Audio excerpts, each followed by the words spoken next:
City cable. గిరిజన hostel ముందు BRS నాయకుల ధర్నా.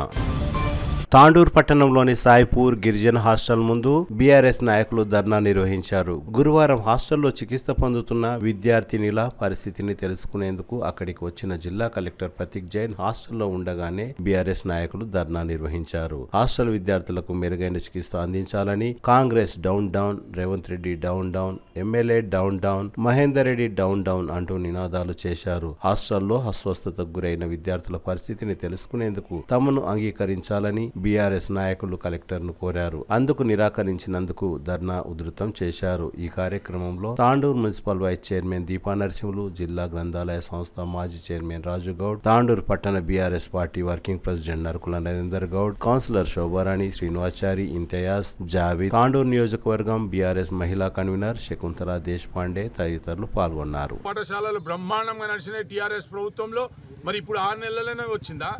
మాకేం అవసరం అండి? ఈ రాష్ట్ర ప్రభుత్వం తెలంగాణ ప్రజలకు చంపాలనే ప్రయత్నం చేస్తుంది. ఈరోజు 300 మంది రైతులు చనిపోయారు. మా అంతకుముందు ఫ్లడ్స్ వచ్చినప్పుడు 10 మంది చచ్చిపోయారు. 60 మంది గురుకులాలలో ఈరోజు దాకా పిల్లలు చచ్చిపోయారు. ప్రభుత్వం నీ చేతిలోనే ఉన్నది కదా, నువ్వు ఎంక్వైరీ చేపి ఆర్ఎస్ ప్రవీణ ఇంకోడా ఈ యొక్క కాంగ్రెస్ ప్రభుత్వంలో అధికారులు మొత్తం విచ్చలవిడిగా కరప్షన్కు పాల్పడ్డారు, కమిషన్లకు పాల్పడ్డారు, నాసిరకమైన ఫుడ్ ఇస్తున్నారు. కాబట్టి ఈ వ్యవస్థ నడుస్తుంది. వాళ్ళు నిన్న వచ్చి చెప్పిన వాళ్ళు ఏడున్నారు? వాళ్ళు చూడలేరు లోపల పిల్లల పరిస్థితి ఏమున్నది. కాబట్టి దయచేసి మేము అందరు కూడా తెలియజేస్తున్నాం, దీంట్లో ఎవరి కుట్ర దాగిలేదు. దీంట్లో కేవలం అధికార పార్టీ నాయకులు, కాంట్రాక్టర్లు, అధికారులు కుమ్మక్కై ఈరోజు పిల్లలకు నాసిరకమైన ఫుడ్ పెట్టి వాళ్లకు చెడిపోయిన గుడ్లు, చెడిపోయిన కూరగాయలు, మరి సరైన బియ్యం లేక ఈ విధంగా వాళ్ళు చేస్తున్నారు. కాబట్టి ఈరోజు పిల్లల పరిస్థితి అది ఉన్నది. కాబట్టి మేము కలెక్టర్ గారికి చెప్తున్నాం, మీరు ట్రాన్స్పరెంట్గా పనిచేయండి కలెక్టర్ గారు. మీరంటే గౌరవం మాకు జిల్లాధికారి అని. కాకపోతే మీరు అధికార పార్టీ నాయకులకు, అధికార పార్టీకి సపోర్ట్ చేస్తే మాత్రం ఒప్పేది లేదు. మేము దీనికి నిరసనగా ఈరోజు ఇక్కడనే బైఠాయిస్తున్నాం. మా నాయకులకు అక్కడ విడుదల చేయాలి, మేము అప్పుడే ఇక్కడికి వెళ్ళి వేస్తామని చెప్పేసి తెలియజేసుకుంటూ ముగిస్తున్నాను. సబితా ఇంద్రారెడ్డి గారు, అదేవిధంగా సత్యవతి రాథోర్ గారు తాండూరుకి వస్తుంటే మరి అక్కడ వికారాబాద్లో బలవంతంగా పోలీసులు వాళ్ళకు ప్రివెంటివ్ అరెస్ట్ చేయడం 7 వరకు సమంజసం. దళిత బిడ్డలకు చూడనికే, గిరిజన బిడ్డలకు చూడనికే తాండూరు వస్తుంటే కూడా ఈ రాష్ట్రంలో స్వేచ్ఛ లేకుండా పోయింది మనకు. కాబట్టి మేము ఒకటే అంటున్నాము, ఈ ప్రజాపాలన అంటున్నాడు రేవంత్ రెడ్డి, ఇది ప్రజాపాలన కాదు, ఇది రాక్షస పాలన. కాబట్టి మేము ఒకటే చెప్తున్నాం, ఈరోజు మా నాయకులను అడ్డుకోవడం 7 వరకు సమంజసం. వచ్చి కనీసం మా పిల్లలకు చూడనికే కూడా మాకు అవకాశం ఇయ్యరు, తల్లిదండ్రులకు అవకాశం ఇయ్యరు, మీడియా సోదరులకు అవకాశం ఇయ్యరు, ఎవ్వరికి లోపలికి కొనిస్తలేరు. ఓన్లీ కలెక్టర్ గారు మరి పోలీసులు ఒక దౌర్జన్యమే నడుస్తుంది ఇక్కడ. మేము ఒకటే చెప్తున్నాం, కలెక్టర్ గారు ఇంతకుముందు చెప్పి పోయిండు, ఒక్కటే అమ్మాయి అంటుండు, 50 బ్లడ్ శాంపుల్స్ బయటికి వెళ్తున్నాయి, 10 స్ట్రక్చర్లు కొడంగల్కి వెళ్తే తాండూరుకు వస్తున్నాయి, వీల్ చైర్స్ వస్తున్నాయి, సెలైన్ బాటిల్స్ వస్తున్నాయి. ఒక్క అమ్మాయికి ఇన్ని గానం అవసరమా? కలెక్టర్ గారు కూడా అబద్ధం ఆడుతుండ్రు. మేము కళాఖండిగా చెప్తున్నాం, కలెక్టర్ గారు మీరు ప్రజల సేవ చేయనీకున్నారు కానీ మీరు ప్రభుత్వాన్ని, నాయకులను కాపాడే వ్యక్తి గారు. మీరు అందరికీ సమానంగా చూసే జిల్లాలో ఉన్నతమైన అధికారి మీరే. కాబట్టి మేము ఒకటే డిమాండ్ చేస్తున్నాం, ఇక్కడ నుంచి ఇక్కడ ఎవరైతే పిల్లలు అవస్థ పాలవుతున్నారో వాళ్ళందరికీ హాస్పిటల్లో ట్రీట్మెంట్ చేయాలి. కానీ ఈయన కలెక్టర్ గారు మాకు కొత్త ముచ్చట నేర్పిపోతున్నాడు. మేము కూడా చదువుకున్నాం, మేము కూడా స్కూళ్ళలో చదువుకున్నాం, మేము కూడా పెద్ద రెసిడెన్షియల్ స్కూళ్ళలో చదువుకున్నాం. కానీ ఏడా కూడా ఈ విధంగా చూడలేం. హాస్పిటల్లో ట్రీట్మెంట్ జరుగుతుందా? కలెక్టర్ గారికి తెలియదా ఆ హాస్టల్లో ట్రీట్మెంట్ జరుగుతుందా? కాబట్టి మేము ఒకటే డిమాండ్ చేస్తున్నాం టీఆర్ఎస్ పార్టీ నుంచి, ఇక్కడ ఉన్న పిల్లలను మొత్తాన్ని కూడా మీరు హైదరాబాద్ పంపిస్తారా, హాస్పిటల్లో తీసుకుపోతారా, ఆ పిల్లల ప్రాణాలు కాపాడతారా, లేకుంటే ఆ పిల్లలను చంపుతారా అని చెప్పేసి టీఆర్ఎస్ పార్టీ డిమాండ్ చేస్తుంది. అదేవిధంగా మా నాయకులను అరెస్ట్ చేయడం తీవ్రంగా ఖండిస్తున్నాం. దానికి నిరసనగా మేము ఇక్కడనే కూర్చుంటున్నాం అని చెప్పేసి ఈ సందర్భంగా తెలియజేసుకుంటున్నాం. లో ఉండే పిల్లలు కూడా బెడ్డెడ్ చేస్తున్నారు. ఏమన్నా అడిగితే ఎందుకు ఇక్కడ ఉన్నారంటే మాకు ఇక్కడే బాగుంది, మేము ఇక్కడే ఉంటామని వాళ్ళు వెల్ ప్రిపేర్డ్, వాళ్ళని బాగా ప్రిపేర్ చేసి ముందు ఉంచడం జరిగింది. ఇప్పుడు ఏమీ బాగా లేకపోతే మరి మిమ్మల్ని ఎవరైనా లేడీ స్టాఫ్ని అలౌ చేసి ఎట్లా ఉందో చూడని మనొచ్చు కదా. అట్లాంటి అలౌడ్ లేదు. పోలీసు వాళ్ళు, డాక్టర్స్ అంతా 20 పైన మందే స్టాఫ్ ఉన్నారు అక్కడ. ఎవరిని కూడా ఇట్లా మాట్లాడని అట్లా మన దగ్గరికి వెళ్ళి దూరం నుంచి చూడండి వెళ్ళిపోండి. ఏమనంటే వాళ్ళకి ఇన్ఫెక్షన్స్ అవుతాయి, ఇన్ఫెక్షన్స్ ఉంటున్నాయి అని మాకు చెప్పడం జరుగుతుంది. కానీ దగ్గరకు వచ్చి ఇట్లా మాట్లాడని ముట్టుకొని ఇవ్వడం అయితే జరగట్లేదు. దూరం నుంచి చూసినాం, వచ్చినాం. ఇప్పుడైతే ఎవరైతే ఇంతకుముందు కలెక్టర్ గారు అన్నారో అమ్మాయి అయితే చాలా క్రిటికల్ కండిషన్లో ఉంది. ఇంకొక అమ్మాయి అయితే కొంతమందిని అయితే ఇంటికి పంపించినానని చెప్తున్నారు స్టాఫ్. అది ఎంతవరకు నిజమో అబద్ధమో తెలియదు. ఇదైతే పూర్తిగా ప్రభుత్వం వైఫల్యమే.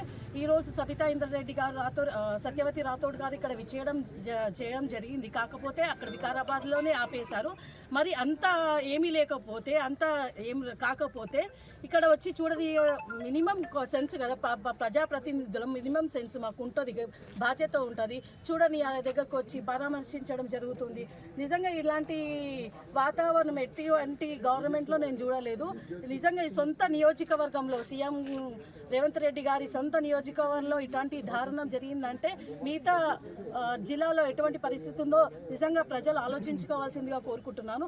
ఒకప్పుడు కేసీఆర్ గారు ఉన్నప్పుడు ప్రజలు మంచి భవిష్యత్తు, పిల్లల కోసం మంచి భవిష్యత్తు, మంచి ఆహారం, మంచి కలుషితం లేని వాతావరణం అందించడం జరిగింది. వచ్చిన 1 year నుంచి చూస్తున్నాము, ఎక్కడెక్కడో ఎన్నెన్నో జిల్లాలలో ఇటువంటి పరిస్థితులను చూస్తున్నాం. దయచేసి దీనికి సంబంధిత ఏదైతే కారణమైనో వాటిని కఠినంగా శిక్షించాలని, ఒక పిల్లల భవిష్యత్తు మీద ఆటలాడుకుంటూ చెలగాటాలు ఆడుకుంటూ వారి భవిష్యత్తుని నాశనం చేసే ప్రయత్నం ఏదైతే చేస్తున్నారో మానుకోవాలి. ఒక తర భవిష్యత్తుని నాశనం చేస్తున్నారు సీఎం రేవంత్ రెడ్డి గారు. కలుషిత ఆహారం, కలుషిత నీళ్లు, ఇక్కడ వస్తువులు చూస్తే కూడా పిల్లలు కూడా చాలా వరకు కింద వరకే పడుకొని ఉన్నారు. దయచేసి మంచి వసతులు కల్పించాలని, పిల్లల భవిష్యత్తును కాపాడాలని, ఒక తరం నాశనమయ్యే విధంగా సీఎం రేవంత్ రెడ్డి గారు సొంత నియోజకవర్గంలో ఇటువంటి పరిస్థితులు ఉన్నాయంటే చూడండి, ఆలోచించుకోండి. ఇటువంటి పరిస్థితులు ఇంకా ఏ జిల్లాలో ఎట్లా ఉంటుందో మన కళ్ళ ముందుకు రాకుండా దయచేసి అలౌ చేయండి. ఎవరైనా మీ ప్రజాప్రతినిధులు ఎవరైనా, మీడియా మిత్రులు ఎవరైనా, లేడీస్ ఎవరైనా ఉంటే పంపించండి. ఎంత దారుణమైన స్థితిలో ఉన్నారో. కలెక్టర్ గారు చెప్పిన అమ్మాయి అయితే మరీ సివియర్గా ఉంది. కాకపోతే వాళ్ళ మదరు, పిల్లలు ఎవరైతే ఉన్నారో చాలా ప్రిపేర్ చేసి పంపించారు. మేము ఇక్కడే ఉంటాము, ఇక్కడే చేస్తాము, బాగుంది, బాగాలేదు అని. కాకపోతే ఆ అమ్మాయి అయితే చాలా సివియర్గా ఉంది కండిషన్ మాత్రం. ఇంకా చాలా పిల్లలు కూడా చాలా వీక్గా ఉన్నారు.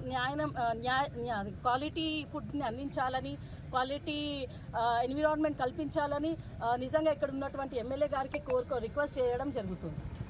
ఇప్పుడు ఉన్నటువంటి వాళ్ళకి 3 రోజుల నుండి కడుపు నొప్పి ఉంది.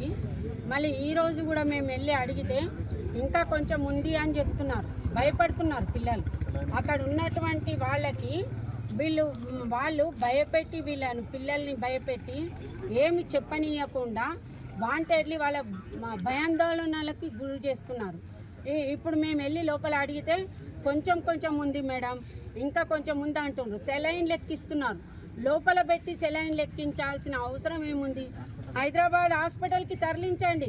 ఇక్కడ గవర్నమెంట్ హాస్పిటల్లో ఉండలేకపోతే ఇక్కడ కూడా ట్రీట్మెంట్ మంచిగా లేదు కాబట్టి మీరు హైదరాబాద్ పంపించండి పిల్లల్ని.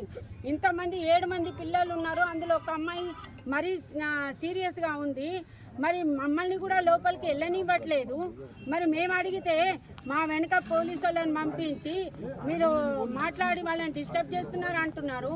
మేము డిస్టర్బ్ కాదు, మీరే చేస్తున్నారు వాళ్ళకి డిస్టర్బ్. ఇంకొక విషయము, నాణ్యమైనటువంటి ఫుడ్ పెట్టి ఉంటే ఈరోజు వాళ్ళకి పరిస్థితి వచ్చేది కాదు. వాళ్ళు అంటున్నారు, నిన్న వచ్చిన పెద్ద మనుషులు చైర్మన్లు నిన్న వాళ్ళు అంటున్నారు బీఆర్ఎస్ పార్టీ చేస్తుంది ఇది అంతా అని. బీఆర్ఎస్ నవ్వుతారండి ఎవరన్నా వింటే, ఈ మాటలు వింటే. ఒక అధికారంలో ఉండి ఒక మంచి పొజిషన్లో ఉన్న వాళ్ళు మంచి జరిగితే మాది, చెడు జరిగితే మీద అంటారా? అంటే మంచి జరిగేదంతా మాది, చెడు జరిగేదంతా మీద. ముందు ముఖ్యమంత్రి గారు, మంత్రులు, ఎమ్మెల్యేలు ముందు పిల్లల మీద, హాస్టళ్ల మీద దృష్టి పెట్టండి. హైడ్రా మీద పెట్టి పేదవాళ్ళ ఇండ్లు కూల్పితే ఎక్కడ ఉన్నటువంటి రియాల్టర్స్ వచ్చి సూట్ కేసులు తీసుకొచ్చి ఇస్తారని హైడ్రా మీద పట్టిండ్రు. అవన్నీ పక్కకు పెట్టి ముందు స్కూళ్ళు హాస్టళ్ళు ఏ రకంగా ఉన్నాయో చూడండి. మా ప్రభుత్వం ఉన్నప్పుడు ఇలాంటివి జరగలే, ఒక్క సంఘటన జరిగిన రోజు లేదు. కానీ ఈరోజు 1 year లోపల ఎన్ని హాస్టళ్ళల్లో ఎన్ని స్కూళ్ళల్లో ఫుడ్ పాయిజన్ అవుతుంది. మీరు అసలు చెప్పడానికన్నా మీకు ఎట్లా అనిపిస్తుందో అర్థమవుతలే. ఒక తల్లుల స్థానంలో ఉన్న వాళ్ళు పిల్లలు ఆ రకంగా ఉన్నారంటే ఒక పార్టీ మీద అలగ్గున దొబ్బేస్తున్నారే. ముందు వాళ్ళను రక్షించాల్సింది పోయి వాళ్ళని హైదరాబాద్ పంపించి మెరుగైన వైద్యం అందించాల్సింది పోయి ఏదో పార్టీ మీద దొబ్బేస్తూ మీ చేతులు దులుపుకుంటున్నారు. కొంచెమన్నా ఉండాలండి, పెద్దవాళ్ళు ఉన్నారు. ఆ మాటలు మరి నేనంటే బాగుండదు. కొంచెం నాణ్యమైనటువంటి వాళ్ళకు వైద్యాన్ని అందించండి, నాణ్యమైన ఫుడ్ అందించండి వాళ్ళకు. మీ గవర్నమెంట్ ఉంది, కొంచెమన్నా ఆలోచించి చేయండి పని. CT Cable